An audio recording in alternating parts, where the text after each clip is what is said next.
तो दोस्तों, मुझे नहीं पता कि मैनचेस्टर यूनाइटेड के साथ क्या चल रहा है, क्या प्रॉब्लम है मैनचेस्टर यूनाइटेड के साथ, और क्यों मैनचेस्टर यूनाइटेड की किस्मत इतनी ज़्यादा ख़राब है। बट भाई, आज की वीडियो काफ़ी ज़्यादा इंटरेस्टिंग होने वाली है, तो मैं काफ़ी कुछ जानने को मिलने वाला है। तो भाई प्लीज़, अगर वीडियो पसंद आए तो वीडियो को प्लीज़ लाइक कर देना एंड चैनल को ज़रूर सब्सक्राइब करना, राइट। मुझे सपोर्ट करने के लिए, मुझे बहुत सपोर्ट करो भाई। एंड या लेट्स स्टार्ट वीडियो भाई। देखो, बहुत ज़्यादा प्रॉब्लम्स चल रही हैं मैनचेस्टर यूनाइटेड के साथ, बहुत ज़्यादा चल रही हैं। बिकॉज भाई देखो, हमने क्या सोचा था कि भाई नंबर 9 अगर हम लेंगे तो नंबर 9 हमारे पास एक सेस्को ऑप्शन था और एक ओले वॉटकिंस ऑप्शन था। मैंने ये बात अपनी पिछली वीडियो में डिस्कस की थी, राइट। बट भाई the latest news is that Aston villa हमें नहीं देने वाली ओले Watkins, because in the recent hours Manchester United had a contact with Aston Villa for Ole Watkins, right. Aston Villa want to keep the player and don't want to negotiate. It has to be a very good proposal to change the story, right. अब देखो बात क्या है, actually बात सारी ये है that Aston Villa does not want to sell Ollie Watkins, right. तो हमने एक और ऑप्शन गवा दिया मार्केट में भाई। ये आई डोंट नो क्या चल रहा है हमारे साथ, पर हमने एक और ऑप्शन गवा दिया after losing on Victor Gyökeres, after losing on Victor Osimhen, after losing Ekitike, हमने एक और ऑप्शन गवा दिया भाई। हमने ओले वॉटकिंस को भी गवा दिया है। बट लास्ट में यस, एट द एंड, तो अगर तुम देखो तो फब्रिज़ो रोमानो ने ये बात की कि भाई ये डील ऐसा नहीं है कि बिल्कुल ख़त्म हो चुकी है, ये deal it is still possible, right. कैसे पॉसिबल है? अगर मैनचेस्टर यूनाइटेड ने कोई ज़्यादा ही ऑफर बड़ी कर दी, दैट अगर मैनचेस्टर यूनाइटेड 60 मिलियन 65 मिलियन तक चले गई, राइट। अगर 60-65 मिलियन तक मैनचेस्टर यूनाइटेड रेडी हो गई एस्टन विला को देने को फॉर ओली वॉटकिंस, तब हो सकता है कि एस्टन विला इस डील को मान जाए एंड एस्टन विला ये डील एग्री कर ले and Watkins they they Manchester United को। बट अभी तक तो भाई मैनचेस्टर यूनाइटेड को नहीं देने वाली एस्टन विला ओले वॉटकिंस, राइट। एक्चुअली वो सेल नहीं करने वाली, they want to keep Aston Villa want to keep Ole Watkins, right. So this is a banger from Fabrizio Romano, right. Ole Watkins तो भाई हमने एक और, समझ रहे हो, एक और ऑप्शन गवा दिया है। बट सेस्को की तरफ अगर मैं आऊँ भाई, आज काफ़ी इंटरेस्टिंग वीडियो होने वाली है, तो मैं पहले ही बता देता हूँ। तो वीडियो को एंड तक देखना, फुल एंड तक देखना, बिकॉज यू नो बहुत अच्छा है भाई। Let's come to another news भाई। दैट ये न्यूज़ भाई लिटरली पूरी ट्रांसफर विंडो की बैंगर है भाई। This is also related to Manchester United and also related to football transfer window, मतलब दूसरी टीम से भी ये रिलेट करता है, राइट। ये है news that Alexander Isak has not travelled with Newcastle for pre season tour to Singapore, right. चलो ये तो एक न्यूज़ हो गई, but Alexander Isak wants to leave Newcastle, right. Absence from Celtic friendly Asia tour, right. अब देखो भाई, basically बात क्या है सारी, दैट इसाक को न्यूकासल में नहीं रहना, उसने कंफर्म कर दिया कि भाई मुझे नहीं रहना न्यूकासल में। इवन दो न्यूकासल अगले साल चैंपियंस लीग में है, यूरोपियन फुटबॉल खेल रही है एस्टन विला, बट फिर भी भाई Isak don't want to live in Newcastle, वो न्यूकासल में रहना नहीं चाहता। और सो बाकी क्लब्स उनके लिए बहुत ज़्यादा इंटरेस्ट दिखा रहे हैं, एंड स्पेशली बाय लिवरपूल भाई।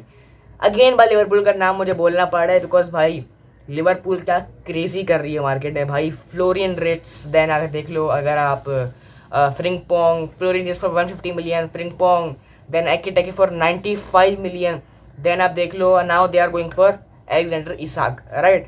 वो पहले भी, मतलब उनको पहले भी जाना था इसाक पे, बट न्यूकासल ने डिसएग्री कर लिया था और रिजेक्ट कर दिया था। बट अब भाई इसाक को जाना है न्यूकासल से, and most probably Liverpool are the favourites to sign Alexander Isak, right. अब देखो, जो लोग सोच रहे हैं कि मैनचेस्टर यूनाइटेड इसाक साइन करेगी, तो वो तो भूल जाओ भाई, मैनचेस्टर यूनाइटेड नहीं करने वाले, 0% चांसेस है, राइट। इसके 0% चांसेस है, बिल्कुल, राइट। अब क्या है दैट लिवरपूल अगर इसाक को साइन कर लेती है, अगर हम ले लेते हैं प्रोबेबली अगर हम इमेजिनरी ले लेते हैं, इमेजिन अगर लिवरपूल इसाक को साइन कर लेते, जो कि जिसके बहुत ज़्यादा प्रोबेबिलिटी, बहुत ज़्यादा चांसेस हैं, right. So Newcastle are ready to go, Newcastle फिर बिड करेगी भाई सेस्को के लिए, because Fabrizio Romano have confirmed that Newcastle are ready to go bid for Benjamin Sesko proposal to follow. Newcastle are ready to present their project for to Sesko and as proposal to the player is also being prepared. इसका मतलब ये कि भाई अगर Isaac चला गया Liverpool में, जिसकी भी बहुत ज़्यादा चांसेस हैं, बहुत ज़्यादा प्रोबेबिलिटी है, राइट। सो भाई न्यूकासल बिड मार देगी भाई सेस्को के लिए एंड न्यूकासल ले आएगी सेस्को को, राइट। मतलब समझ लीजिए कि चीज़ें कहाँ से कहाँ पहुँच गई भाई। पहले यूक्रेस्ट टू आर्सेनल हो गया, राइट। अब भाई सेस्को, जब हमें एक गोल्डन अपॉर्चुनिटी, तो हम सोच रहे थे कि सेस्को के लिए कोई टीम इंटरेस्टेड नहीं है मार्केट में, हमारे पास एक अपॉर्चुनिटी है कि हम 60-65 मिलियन तक सेस्को को ले आएँ। बट भाई अब ये आ रही है, और तुम्हें पता है न्यूकासल के पास कितना पैसा है, हमसे ज़्यादा पैसा न्यूकासल के पास है, राइट। मतलब दे सकती है वो तो ज़्यादा पैसा, राइट। सो ये भी भाई फुल पलट गया भाई, फुल ये जो चक्कर है, फुल ट्रांसफर विंडो पलट गई, ऑपोजिट पलट गई भाई, फुल। समझ रहे हो तुम? मतलब अगर लिवरपूल ने इसाक को साइन कर लिया, राइट, एंड इसाक तो लिवरपूल हो गया अगर, तो सेस्को चली जाएगी भाई हमारे, सॉरी न्यूकासल चली जाएगी फिर हमारे सेस्को के लिए, राइट। एंड फिर हमें उन्हीं ऑप्शन के पास जाना पड़ेगा, फिर भाई काल्वर्ट लुइन, जेम्स वार्डी, उन ऑप्शन के पास इनमें दोबारा जाना पड़ेगा।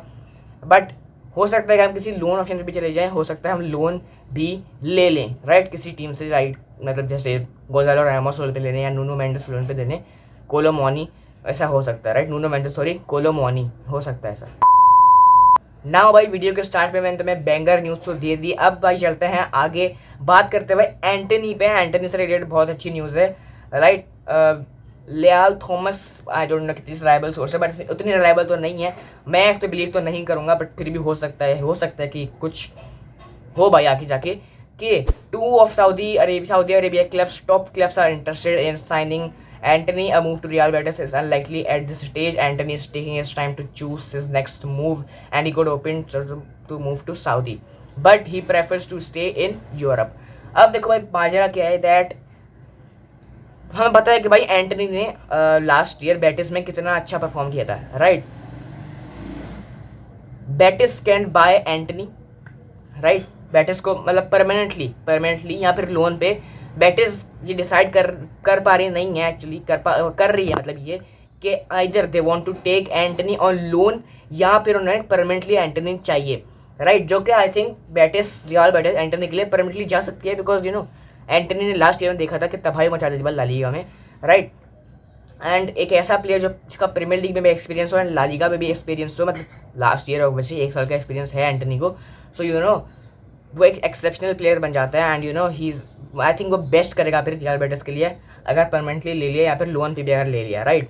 बट भाई सऊदी क्लब्स भी इंटरेस्टेड है एंटनी में। अब ये रियल बेटिस ने अगर फैसला कर लिया, अगर रियल बेटिस को सब साइड में रखते हैं, अभी एंटनी पे चलते हैं। एंटनी के भी ऊपर है भाई कि उसको कौन से क्लब में जाना है, या तो उसको सऊदी जाना है या तो फिर उसको रियल बेटिस जाना है, राइट। तो ये एंटनी को भी डिसाइड करना पड़ेगा, but we want to get rid of Antony, चाहे वो रियल बेटिस जाए या सऊदी जाए, हमें बस पैसा चाहिए और एंटनी से हमें जान छुड़ानी है अपनी। भाई अब बात कर लेते हैं भाई हमारी गोल कीपिंग सिचुएशन से रिलेटेड। तो हमें पता है भाई ओनाना जो है हमारा वो नेक्स्ट ईयर गोल कीपर रहेगा, right. So the latest news, and तुम्हें पता है सने लेमंस जो भी है भाई, उसके आने की कितनी ज़्यादा प्रोबेबिलिटी है मैनचेस्टर यूनाइटेड में। So Fabrizio Romano have confirmed that Senne Lammens is keen on joining Manchester United. मतलब अगर मैनचेस्टर यूनाइटेड चाहे तो साने लेमंस एग्री कर लेगा ये डील। मतलब साने लेमंस प्लेयर की तरफ से तो भाई हमारे कोई रिजेक्शन नहीं मिल सकती, प्लेयर टर्म्स एग्री हो जाएंगे अगर मैनचेस्टर यूनाइटेड वाकई में अगर असली में ही साने लेमंस के लिए जाना चाहती है, तो प्लेयर टर्म्स तो एग्री हो जाएंगी भाई, प्लेयर्स की तरफ से रिजेक्शन तो नहीं है, right. And I don't think so team की तरफ से भी, जो भी है टीम रॉयल पता नहीं उसकी टीम से भी I don't think so rejection में मिलेगी, बिकॉज दे नीड पता नहीं कोई 17-18 बिलियन उनको होना चाहिए, एंड 17-18 बिलियन के आसपास। तो आई थिंक या हम दे देना चाहिए एंड साने लेमंस हमें ले आना चाहिए। बट साने लेमंस के अलावा अगर हम किसी गोलकीपर को देखें भाई, तो वो एमी मार्टिनेज है। बहुत सारे लिंक्स आ रहे थे in the start of the transfer market and in the middle of the transfer market. So अब भाई ये न्यूज़ आई है कि Aston Villa has rejected, and again भाई ये फब्रिजियो रोमानो ने कंफर्म किया है that Aston Villa has rejected an approach from Manchester United to get Martinez on loan. तो एक्चुअली भाई हुआ क्या, दैट मैनचेस्टर यूनाइटेड को एमी मार्टिनेज चाहिए था लोन पे, I don't know why, but हाँ लोन पे चाहिए था, राइट। सो यस भाई Aston villa have disagreed and have rejected this offer, because obviously भाई लोन पे वो नहीं देगी भाई। अब तुम देखो अगर परमानेंटली हम अगर उसे 60-70 मिलियन अगर ऑफर करते तो हो सकता है फिर एस्टन विला मान जाए, लेकिन लोन पे I don't think so Aston villa देने वाली है एमी मार्टिनेज को। सो मुझे ज़्यादा प्रोबेबिलिटी सैने लेमंस की लग रही है आने मैनचेस्टर यूनाइटेड ज्वाइन करने का rather than Amy Martinez, right. Now भाई एक और न्यूज़ है, फब्रिज़ियो रोमानो ने एक और न्यूज़ कंफर्म की है that breaking news is that Douglas Luiz will leave Juventus as he didn't show up for training today. अब तुम्हें लगा होगा भाई ट्रेनिंग में शो अप नहीं किया तो फिर इसका मतलब ये थोड़ी कि लीव कर दे। तो देखो भाई जुवेंटस और डगलस लुइस के अपार्ट हो रहे हैं भाई, एक दूसरे से फार अपार्ट हो जा रहे हैं एंड वो मतलब एक दूसरे से अलग हो रहे हैं भाई, आहिस्ता आहिस्ता जाके अलग हो रहे हैं। एंड जुवेंटस आई थिंक अब डगलस लुइस का कॉन्ट्रैक्ट जो है वो ख़त्म कर देगी, right. So we have an opportunity to sign Douglas Luiz because हमें वो इतना ज़्यादा महंगा नहीं मिलेगा। आई थिंक हमें 25-30 मिलियन की रेंज में मिल सकता है अगर हम सही से नेगोशिएट कर लें, राइट। सो मिडफील्डर है डगलस लुइस एंड अगर हमने ये भी कर लिया तो आई थिंक हमारे मिडफील्ड की जो प्रॉब्लम है ना वो आई थिंक थोड़ी बहुत सॉर्ट हो जाएगी। एंड जो हमारी अभी सिचुएशन है मिडफील्ड की वो थोड़ी सी और बेटर हो सकती है अगर हमने डगलस लुइस को साइन कर लिया। एंड ऑब्वियसली भाई मैं कम पैसों में करना पड़ेगा, ऑब्वियसली 25-30 मिलियन, उससे ऊपर हम नहीं जा सकते बिकॉज यू नो ऑब्वियसली हमें दूसरे प्लेस भी साइन करना है, नंबर 9 भी साइन करना है, गोल कीपर भी चाहिए, हमें डिफेंसिव मिडफील्डर भी चाहिए, राइट। तो ऑब्वियसली हम 25 से 30 की ही रेंज में 25 से 30 मिलियन की ही रेंज में हम जा सकते हैं डगलस लुइस के लिए अगर हमें एक्चुअली में जाना है, राइट। तो यार भाई आज की वीडियो इतनी थी। I hope so you enjoy today's video. If enjoy please video को लाइक करके चैनल को ज़रूर से सब्सक्राइब करना मुझे सपोर्ट दिखाने के लिए। एंड भाई मैं तुमसे मिलता हूँ अगली वीडियो में। Till then take care, bye bye.